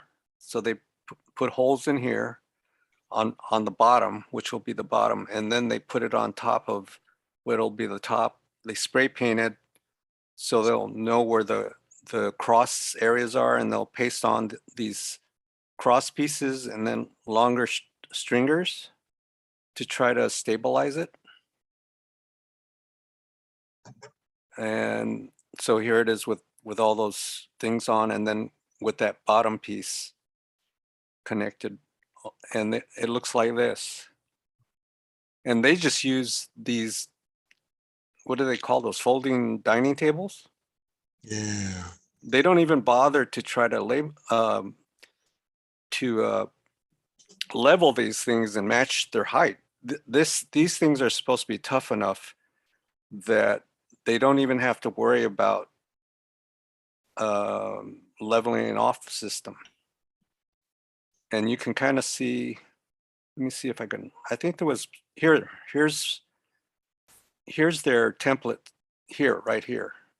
It's a metal piece, and it's got 4 holes in it. Moving. Let me see if I can find that other one. Oh, well. Where'd it go? So here's a longer shot of a template. These guys are HO, and they try to conform where they can actually match up with Fremo modules, because since this is a small group, they don't want to just be trying to connect with their own group, right? And then they so they drill these holes, 4 holes, and then you can see where they put the permanent pipes. So there's 2 pipes on one module, and then they'll put permanent pipes on the other module, and they just match up. So it's like a 4-point matchup. So, you know, Phil was talking about starting up something, but that's the kind of template they use.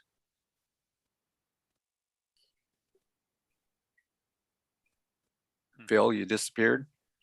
Yeah, I had to step away for a second.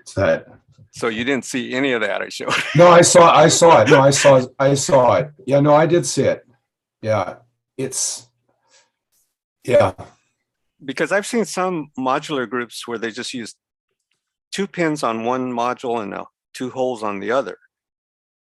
You know, where this one is 2 pins on one side, 2 pins on the other, but 4 holes where they match.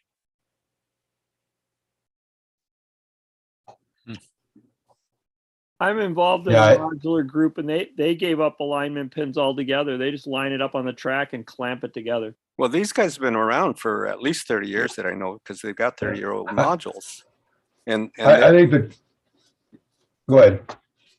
And using the template system they use, every module can fit together. They don't have to adjust anything. I think, Jamie, the key difference here is the level of organization and compliance you get from the membership. Yeah, absolutely. I mean, so basically, if you start a club with 5 guys and you say we're going to have a templated standard at the end of the module is we're going to do it this way and everybody's going to do it that way, you can do it for 30 years.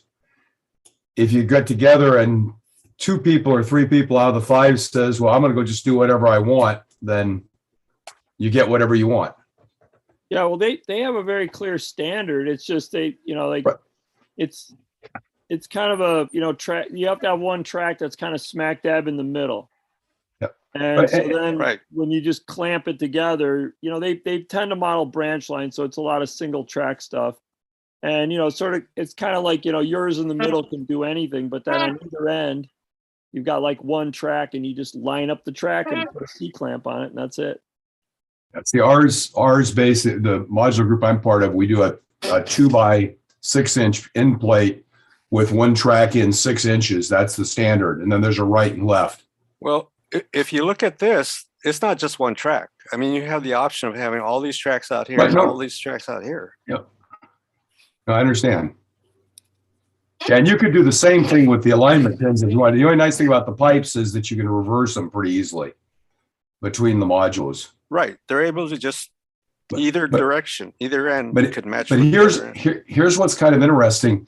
When you do a module where you've got a single track that's between the modules, it's a standard single track, and it's off of one side, it's not centered.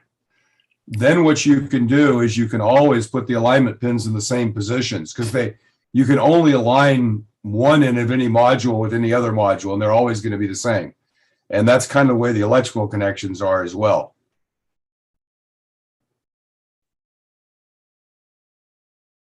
Is Fremo kind of the standard now for clubs or not? No, it's a specific N scale standard. No. Fremo is the HO. Their HO. Okay. And it's not NMRA, and I think NMRA didn't want to get involved with another standard. So all the Fremo people just get together, and the Fremo N people are getting together to develop their own standards between clubs and regions. There used to be a standard by NMRA, but they ventured away from that standard and started doing their own thing. I know that's what we did. Well, I don't know if Fremo, the HO Fremo actually had an NMRA, standard. I think Gary could attest to it. There was one out there. I remember years ago they had a standard for building the modules, but I can't remember. Yeah, I think they did. They did. But I don't think it had anything to do with Fremo. It was the NMRA standard, module standard, and then Fremo came along and yeah, the way I understood it was by the time Fremo came along, NMRA just didn't want to be involved with another standard. Yeah. When in doubt, go to Wikipedia. They still have the standard on the NMRA website for their So standard. Fremo is the Friendship of European Railway Modelers. Yeah, I think it started in Europe. Yeah, it's a European standard. There's a North American standard, which is the Fremo, FREE-MO off of that. And then there's an N scale variant, which I was thinking about. And then there's an NMRA British region Fremo standard. So yeah, and it's like many standards in the world, there are actually 4 separate versions that are probably totally incompatible. Well, I think it's odd because I think in Europe, there's actually a Fremo America or something standard as well. I would definitely imagine that the HO stuff won't mate up with the N scale stuff. So yeah, that's probably totally That's for sure. The European stuff won't either because it's meter gauge, right? Anyway. No, we have an HO layout with an N scale track running around on top of it. There's also N-Track, which is an N-scale modular standard, and NMRA still has their own standard on their website. So what are clubs doing now? Are they going, are clubs just developing their own and that's it? Or is there a common standard out there that clubs try to make sure they can live with? Well, the Fremo and clubs, the people that are regional, they are get together. They're on groups.io and what's that other thing I don't like? Yahoo or what is that? Yahoo. Oh, friend, Facebook. Facebook. They have a big Facebook group, and they're getting the standards together. Well, the S scalers developed a long time ago. They developed SMOD. So that's, the NASG has put out an SMOD standard, and there you can go probably to the website and get the whole entire, shenanigans of what's up there. And then, as I said, I'm involved with this club that's nominally Canadians, but there's a couple of us from down south, and they are more of a Fremo sort of idea where that it's more single track stuff, whereas a lot of the SMOD stuff, it's double track. They tend to end up getting sort of loops of track with trains running around. They're great for the mall where the kids come by and watch them, but the Fremo stuff was more like people who wanted to operate railroads, and they could get together and like, you didn't have to have a huge layout in your house, but you could get together every once in a while with all your buddies and put it up in a gymnasium or whatever, and then you'd have a giant railroad you could play with. So, yeah, as far as operations, it's kind of odd. I was talking to somebody who does Fremo, I think, in an N-gauge, and I was talking to them about operations, and they just gave up on it because, it's only every once in a while you bring the modules together, and it could change from time to time. So it's hard to get an operations going where you have different towns, and at one show, and then at another one you have another setup. So it's hard to arrange. So Yeah, what do they do? about 2 weeks ago, I actually operated on the Orange County Modular Railroaders, and they have a modular layout that's really pretty much built for operations. But what it really is, it's an industrial area. Modeled after LA industrial areas. So essentially there's a series of industrial areas that get configured, and the operations are basically from a yard going out to an industrial area, doing switching and coming back to the yard. So it's not like a through traffic with TT with timetables and train orders or anything like that.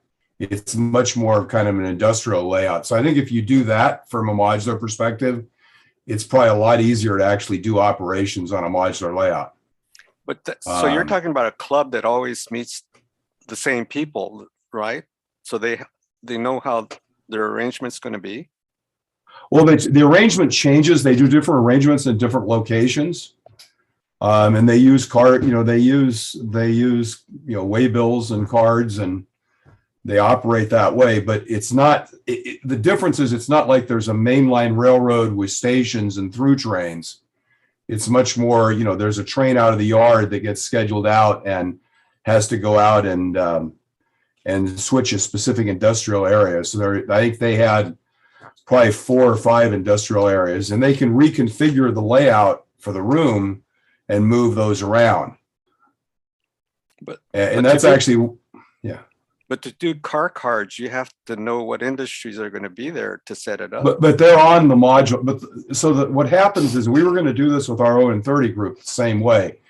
Each module setup has a set of specific industries, and if you put 2 of those together and say that's going to be an industrial area, then you've got the industries that go in that area, and you can just run them in and out of there. Now there's a whole bunch of setup of setting the cards up when you set the layout up the first time. Now they were set up in Simi Valley, up in the station in Simi Valley, and I think they set up there fairly regularly, so they have a kind of a standard layout they configure there every time. So a little bit depending on the venue they're in, they have a specific configuration that they put in that venue and replicate it. And then they kind of know how the industries, et cetera, work for that venue. But if you think about it, if I essentially come to the, a meet with my modules, and if I have all my cards in that with me, then you can kind of integrate it together there. And then the working is just setting it up so that you have the right resources going to the trains. So you say, okay, I want to run a train out here and I need these things. So I've got to find, cars to carry these loads. There's an HO group out of Ohio called Havoc, and they set up at that Indianapolis show, and I look at their blog posts, and Yep. they had a whole thing going on. They planned it all out. Like Indy told them you can have this much space, so they figured out what they could put in, and then they developed a whole like operating scheme for it. And then they had like a whole bunch of the people that operated were actually just attendees who walked up at the show and said, "Oh, Right. can I drive a train here?" They gave them a throttle. So, somebody's managing to sort of do that. I wouldn't exactly say on the fly, but certainly, if they set it up again, it could be completely different. Yeah, actually, for our PCR convention that we were doing in 2020 that got canceled, we were going to set up the ON30 group. And what we'd done was identified the layout with 4 basic switching areas. And so the idea was for each switching area, you would have a train that was set up for that switching area that was started in the yard. So you would walk up and say, I want to do operations. You would be assigned a train for industrial area, switching area number 3. And that train in the yard would have 4 cars because it's fairly short passing siding, so you can't have super long trains. And the idea is you would take that train, you would go out to an area you were going to switch. There would be a diagram of that area, but you would get a switch list. So instead of using cards, the idea was just do it with a switch list. So you would be told, put this car needs to switch to this industry, this one needs to go here, pick these cars up, move this car from here to here. So you end up with about 9 or 10 moves, 4 set outs, 4 pickups, and 1 or 2 moves. And then when you get done, you bring the train back to the yard, say thank you, and you walk away. Person in the yard just flips the cars, and then the switch list the next time is just reversing what you just did. So the idea was to make it so people who wanted to try operations could do it without all the complexity of a schedule and, TT and TO, et cetera, and could just come up and try taking a train out, switching an area, experiencing what it's like to go through the thought process of doing a switch list and have someone there to kind of advise you as you went through that process. We saw it less as doing at a show like that for the public, less as doing real intense operations and more as kind of almost an introduction to operations for folks that have never tried it, were operations curious but afraid, say. I think that would be sort of what the Havoc guys were trying to do too. Exactly. And my reason for doing it was from an NMRA perspective to get more folks that, kind of expressed an interest. My first time I did an operations session, I signed up for one out here at Bay Rails, and the owner sent out this very nice email. It was really nice. He welcomed everybody. He said, we're a fun group. We're easygoing. We don't worry about anything too much. I've attached our operations manual, the rules, et cetera. And there were 140 pages of documentation attached to the email to read before you came to operate. And let me tell you, you guys probably know me by now. I don't get intimidated very well, but I found it kind of a bit intimidating at first. So yeah, the idea here was to take that intimidation away and get people kind of hooked on this idea of the thought process and how it engages your brain in ways you probably haven't engaged for a while. So that was kind of the logic. Keeps the old brain matter working. Yeah. You don't use it, you lose it. Yeah, that's right. Well, I know for me personally, one of my early issues of model railroading was a whole issue, model railroader was a whole issue devoted to operations. And from that point on, every railroad I ever thought about building had an eye toward operations. I was talking to somebody that was saying, I see a lot of people that try to build a railroad and then shoehorn some kind of operations into it. Whereas for me, it's always been like, I always think about a railroad as to what it's going to do as far as operations.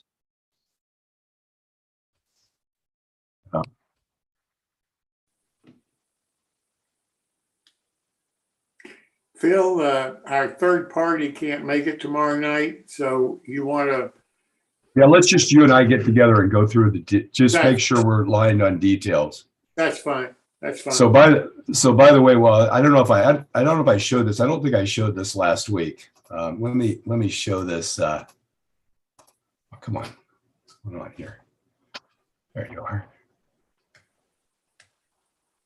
I'm going to share my screen here. You guys will appreciate this. So this is Gary Siegel's layout. It's the Ellen Eastern Kentucky division. So this was another layout I got a chance to operate on. Yeah, and I have to tell you, that's a nice one. That's where I go. It's a pretty amazing layout. Can you imagine the guy built that just about all by himself? One guy. Yep.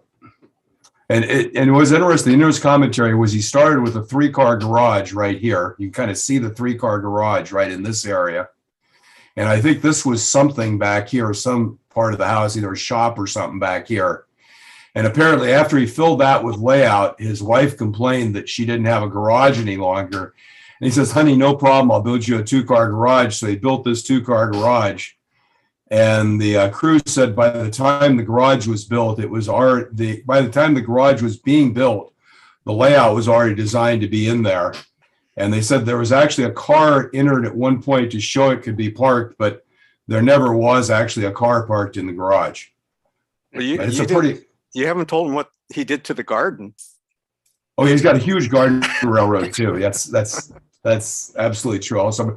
But I just thought it was a fairly amazing layout. So Ken, you have operated on that layout too? Yeah. Oh, cool. We meet when until COVID. Yeah. What see, Ken lives there. I'm from up north, so I drove down for an operations weekend, but Ken gets to do that one regularly. Okay, so obviously that guy's in California, and how did he come about the LNN?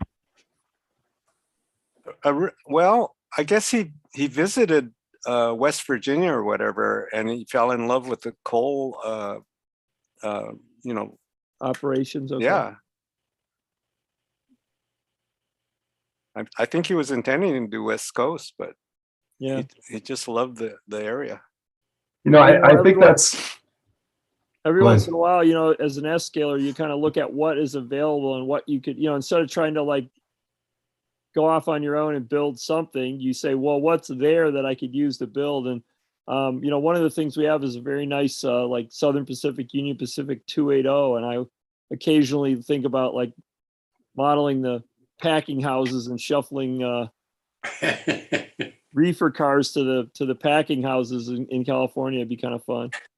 So yeah, I think that the difference is from just almost a modeling and scenery perspective. That area has the advantage of a lot of traffic density, but within hills. If you look at California where there's traffic density, it's all flat. It's out in the valley. Right. So I think that may be a bit of it that, it's a fairly different landscape than what you would see based on where the railroads were. There aren't many railroads in the hills in California.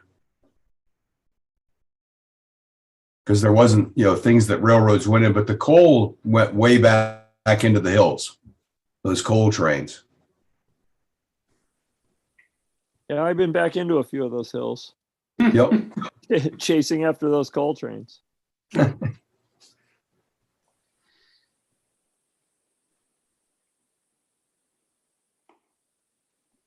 Well, I'm going to go, guys. Good night.